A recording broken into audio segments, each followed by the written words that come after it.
கிறிஸ்துவில் பிரியமான சகோதர சகோதரிகளே, ஆண்டவர் உங்களை ஆசீர்வதிப்பாராக. லூக்கா நற்செய்தியாளர் கொடுக்கின்ற மழைப்பொழிவை இன்றைய இறைவாக்கில் நாம் கேட்கிறோம். இந்த மழைப்பொழிவு மத்தேயு நற்செய்தியாளர் சொல்லுகின்ற போது மலை மீது ஏறி அமர, இங்கே லூக்கா நற்செய்தியாளர் சமதளத்தில் வந்து இறங்கி நின்றார். இந்த வார்த்தைகளிலே கடவுள் தன் மக்களோடு வந்து நின்று கொண்டிருக்கிறார். கடவுள் மனிதனானார், நம்மிடையே குடிகொண்டார். இந்த கடவுள் தன்னுடைய பாதைகளை, வாழ்வு முறையை தன் மக்களுக்கு சொல்லிக் கொடுக்கிறார். எப்படிப்பட்ட வாழ்வு முறை இது? மனிதன் தீமையிலும் தன்னலத்திலும் தன்னுடைய சுகபோகத்திலும் தன்னுடைய வளர்ச்சியிலும் மகிழ்ச்சியையும் மனநிறைவையும் காணுகின்ற உலகில் தன் சகோதரனை அன்பு செய்வதும் ஏழையை அன்பு செய்வதும் கவலையில் இருப்பவனை அன்பு செய்வதும் சிரிக்க முடியாதவனை சிரிக்க வைப்பதும் நோயில் இருப்பவனை குணமாக்குவதும் கவலையில் வாழ்பவனை தேற்றுவதும் முழுமையாக ஏழைகளுக்காகவே வாழ்க்கை முழுவதையும் துறப்பதும் செலவிடுவதும் அடுத்தவனுடைய வளர்ச்சிக்காக தங்களுடைய நிலபுலன்களை, செல்வத்தை, ஏன் வாழ்வையே கொடுப்பதும் இயேசுவினுடைய சிறப்புமிக்க வாழ்வு முறை என்பதை இன்று ஆண்டவர் நமக்கு சொல்லுகிறார்.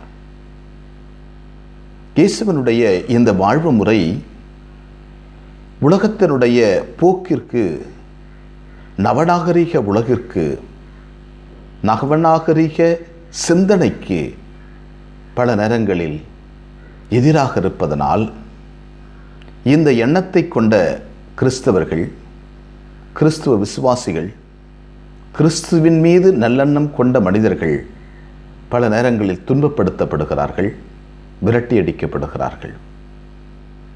இயேசுவின் மீது கொண்ட அன்பினால் இவர் ஏழைகளையோ, கைவிடப்பட்டவர்களையோ, நோயாளர்களையோ கவனிக்காமல் இருக்கவே முடியாது என்பதுதான். மேலுமாக லூக்கா நற்செய்தியாளருடைய இன்னும் ஆழ இறையியல் விளக்கம், கடவுள் இந்த ஒதுக்கப்பட்டவர்களின் சார்பாய் நிற்கிறார், ஏழைகளின் சார்பாய் நிற்கிறார், வரி தண்டுவோரின் சார்பாய் நிற்கிறார், இரக்கம் தேவைப்படுகிறவர்களின் சார்பாய் இருக்கிறார், அடிப்பட்டு குற்றுயிராய் கொலை உயிராய் கிடைக்கின்ற, சாலை ஓரத்தில் கிடக்கின்ற மனிதனின் சார்பாய் நிற்கிறார், தன் சொத்தை எல்லாம் விற்றுவிட்டு வருகின்ற ஊதாரி மைந்தனின் சார்பாய் நிற்கிறார். எனவே ஆண்டவர் இவர்கள் சார்பாக நிற்பதனால் இறை அரசு இவர்களின் சார்பாய் இருப்பதனால் இவர்களின் சார்பாய் யார் யாரெல்லாம் நிற்கிறார்களோ அவர்கள் மட்டுமே கடவுளின் சார்பாக நிற்க முடியும். இதைதான் இன்றைய இறைவாக்கு நமக்கு கூப்பிட்டு அழைக்கிறது. எனவே ஆண்டவரின் பிள்ளைகளாய் வாழ அழைக்கப்படுகின்ற நாம், நம்முடைய இறை அரசு இப்படிப்பட்ட வாழ்வை தேர்ந்தெடுப்பதில்தான் அடங்கியிருக்கிறது. நாம் இறையரசின் பிள்ளைகள் என்று சொன்னால் இந்தந்த வாழ்வு முறையை தேர்ந்தெடுத்தால் மட்டுமே நாம் இறையரசினுடைய பிள்ளைகளாய் மாற முடியும்.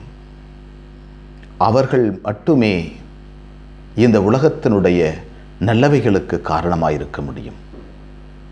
எனவே உலகம் தீமையை நோக்கியும் தவறுதலை நோக்கியும் தன்னலத்தை நோக்கியும் போய்கொண்டிருக்கின்ற வேளையில் கிறிஸ்தவர்களாகிய நாம் அதற்கு மாற்று திசையில் நடந்து போக வேண்டும் என்பதுதான் இறைவாக்கினுடைய இன்றைய எதிர்பார்ப்பு.